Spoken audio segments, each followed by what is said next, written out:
kami mahasiswa Teknik Sipil Politeknik Negeri Jakarta dari kelas 2 TKG 1, kelompok 5.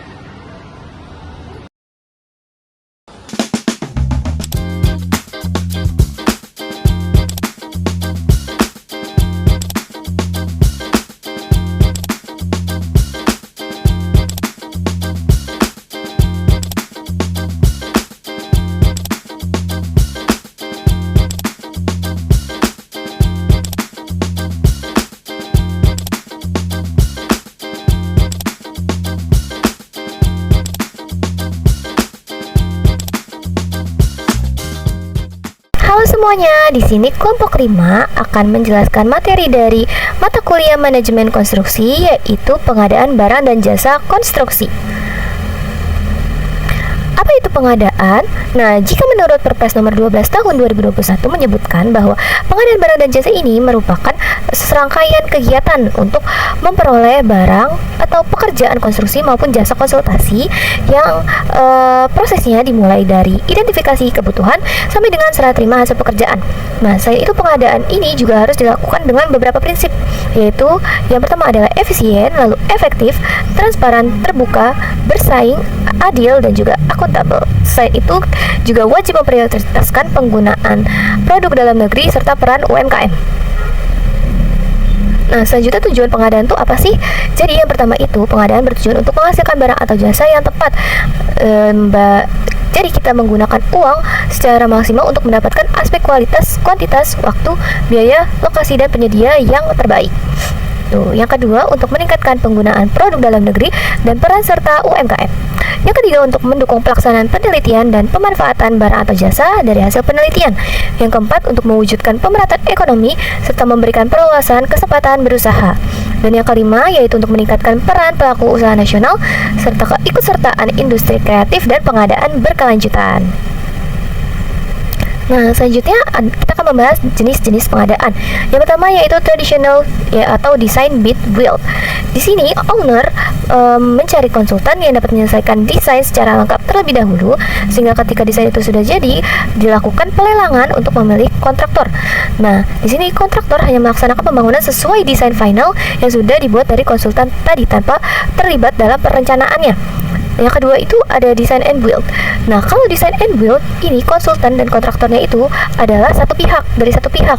Jadi ada satu penyedia yang bertanggung jawab atas desain perencanaan sekaligus terlaksananya konstruksi pembangunannya, sehingga owner ini cukup memberikan kebutuhan dan kriteria kinerjanya. Nah, yang terakhir itu ada sistem pengadaan manajemen. Di sini owner menunjuk seorang construction manager sejak awal untuk mendampingi dia dalam proses perencanaan dan pengkoordinasian kontraktor pelaksana. Selanjutnya ada pengaruh dari ketiga jenis pengadaan tadi terhadap kinerja proyek. Nah, pertama kita lihat dari segi biaya. Untuk jenis pengadaan tradisional atau design bid build itu biayanya lebih pasti pada tahap awal, sedangkan untuk jenis design and build biayanya lebih tinggi dibanding dengan yang tradisional. Dan yang terakhir itu ada sistem pengadaan manajemen di mana biayanya lebih rendah daripada tradisional. Nah, selanjutnya dari segi mutu. Untuk jenis tradisional, kepastian kualitas dan standar fungsionalnya jauh lebih baik.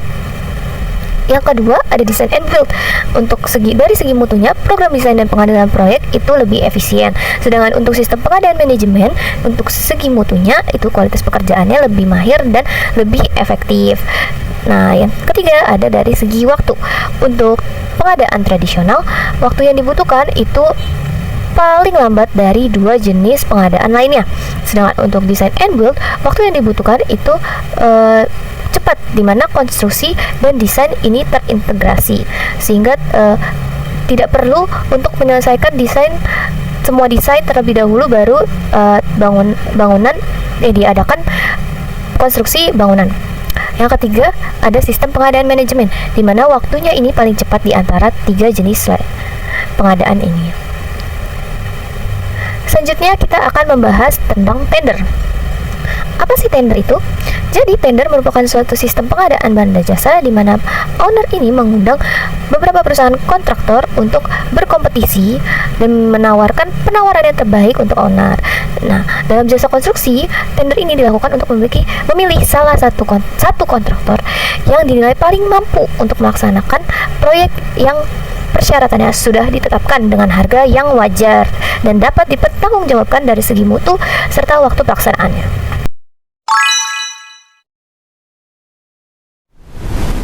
Selanjutnya ada metode tender. Nah, terbagi menjadi 3. Yang pertama itu ada tender terbuka, metode pengadaan yang diumumkan secara publik melalui media cetak atau elektronik sehingga semua penyedia memenuhi syarat dan dapat ikut serta. Terus yang kedua ada tender tertutup atau selektif. Nah, hanya melibatkan penyedia tertentu yang diundang langsung oleh pemilik proyek sehingga peserta tidak mengetahui pesaingnya. Ya, lalu yang ketiga metode negosiasi tender. Nah, proses ini mencapai kesepakatan terkait harga dan kualitas teknis barang atau jasa agar sesuai dengan standar dan harga pasar. Nah, selanjutnya itu ada pengaruh metode tender terhadap kinerja proyek. Nah, yang pertama, sistem tender mempengaruhi kinerja proyek dalam hal pembelian bahan berkualitas, pengaturan anggaran, pengembangan bahan, ketepatan waktu, serta transparansi melalui proses iklan dan evaluasi.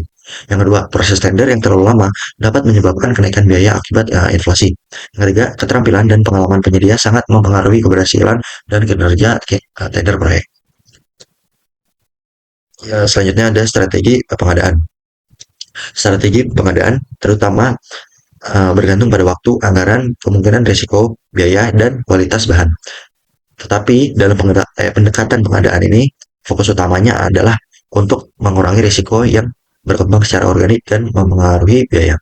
Nah, di strategi pengadaan ini terdapat 2 pendekatan. Yang pertama ada pendekatan tradisional, yaitu pengadaan terdesentralisasi, taktis, proses manual, pengadaan lokal, praktek yang tidak berkelanjutan. Terus ada pendekatan modern. Nah, ini berisi pengadaan terpusat, strategis, proses otomatis, pengadaan global, dan pengadaan hijau. Nah, selanjutnya perencanaan pengadaan barang atau jasa.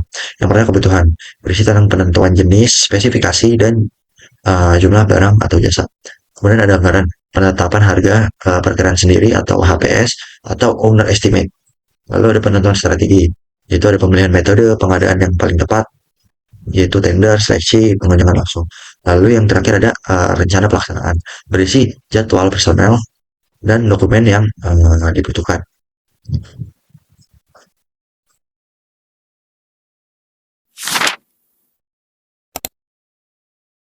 HPS atau harga perkiraan sendiri. Pada aturan lama, HPS bersifat terbuka dan total nilainya merupakan HPS ditambah PPN.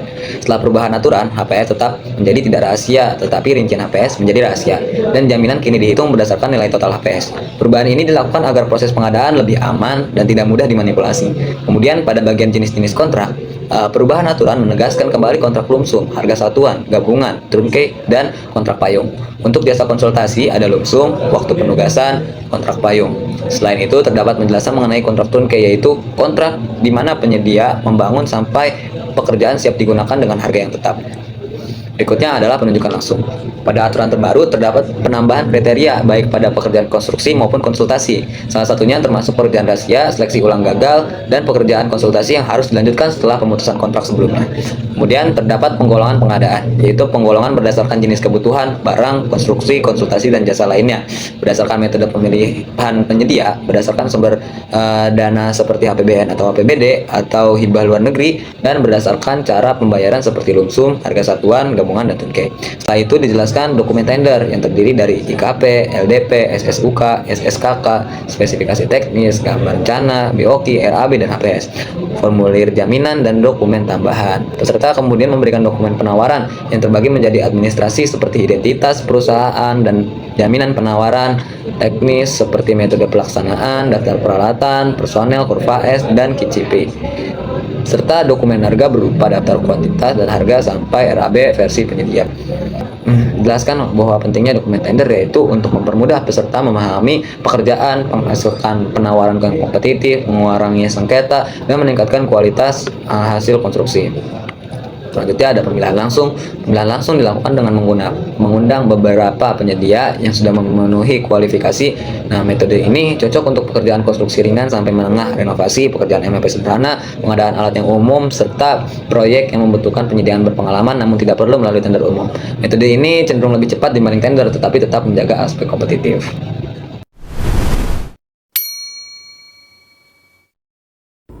Alur kegiatan tender yaitu dimulai dari tahap prakualifikasi atau proses seleksi, dan para peserta yang lolos seleksi yaitu minimal 3 peserta tender akan menerima undangan tender dan mengikuti rapat persiapan dan juga peninjauan lapangan untuk memahami kondisi proyek.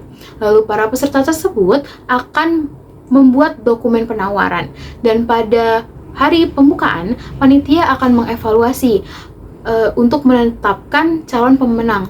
Ketika calon pemenang sudah ditetapkan, diikuti dengan masa sanggah, lalu diterbitkannya surat keputusan pemenang dan surat perintah kerja, dan disertai juga penandatanganan kontrak sebagai dasar pelaksanaan proyek. Setelah pemenang seleksi ditetapkan, akan dilakukan negosiasi dengan penyedia untuk mencapai nilai yang lebih rendah dari HPS tanpa menurunkan kualitas. Negosiasi ini dilakukan secara setara dan hasilnya akan dicantumkan dalam berita acara sebagai dasar kontrak.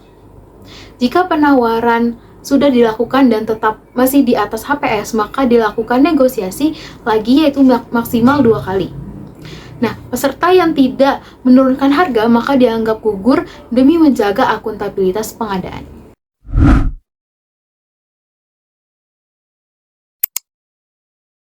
Jaminan sangat penting dalam proses tender untuk mengendalikan resiko selama pemilihan hingga pelaksanaan kontrak. Jaminan dapat berupa bank garansi yang diterbitkan oleh bank atau perusahaan jaminan. Ada 4 jenis utama jaminan, yaitu jaminan penawaran, jaminan sangga banding, jaminan pelaksanaan, dan jaminan pemeliharaan, yaitu untuk memastikan kualitas pekerjaan setelah serah terima. Selanjutnya ada jenis-jenis kontrak berdasarkan masa perjanjian, lalu berdasarkan cara pembayaran, dan berdasarkan bentuk perikatan.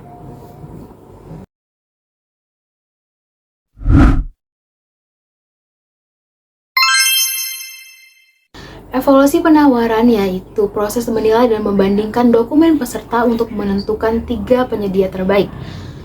Penilaian dilakukan secara administrasi, teknis, dan harga sesuai dengan kriteria dalam dokumen pengadaan. Evaluasi aritmatika ini tuh untuk mengoreksi perhitungan matematis dalam dokumen penawaran untuk memastikan akurasi harga. Kesalahan yang dikoreksi itu yang pertama perhitungan jumlah, yang kedua total penawaran dan PPN, yang ketiga perbedaan angka dan huruf, dan yang keempat kesalahan volume atau unit. Sanksi, mekanisme sanksi dan pertanggungjawaban dalam proses pengadaan ditegakkan melalui penggunaan jaminan sebagai instrumen hukum. Penerapan sanksi terjadi pada berbagai tahapan, terutama saat terjadi kegagalan prestasi atau kegagalan memenuhi persyaratan tender. Yang pertama, gagal negosiasi tender. Yang kedua, keterlambatan penyerahan jaminan. Dan yang ketiga, gagal serahkan jaminan pelaksanaan. Yang kata kontrak, yang pertama itu ada musyawarah langsung. Itu tuh isinya yang pertama tuh ada penyelesaian kekeluargaan antar pihak. Terus yang kedua ada tanpa pihak ketiga.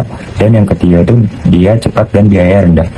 Yang kedua itu ada mediasi. Itu tuh isinya melibatkan mediator netral yang pertama. Dan yang kedua itu memfasilitasi komunikasi. Dan yang ketiga keputusan di tangan para pihak. Dan yang ketiga itu ada arbitrase. Itu isinya yang pertama ada melalui lembaga arbitrase.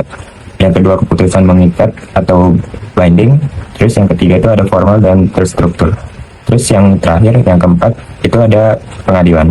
Itu isinya yang pertama itu jalur hukum formal, prosesnya paling panjang. Sanksi administrasi. Yang pertama itu ada sanksi ringan, yang kedua ada sanksi sedang, dan yang ketiga itu ada sanksi berat. Peralihan. Yang pertama ada cut off point, itu tuh pengambilan dokumen tender atau titik pemisah penggunaan pedoman. Yang kedua itu ada ketentuan. Poin A itu sebelum cut off, itu tuh proses sudah dimulai tapi belum ambil dokumen tender, terus gunakan pedomannya itu yang baru. Terus yang B sesudah cut off, itu tuh sudah melewati pengambilan dokumen tender, terus menggunakan pedoman lama sampai selesai. Terus yang C itu perubahan kontrak, dia tuh mengikuti pedoman saat kontrak ditandatangani, terus addendum tidak mengubah dasar hukum awal.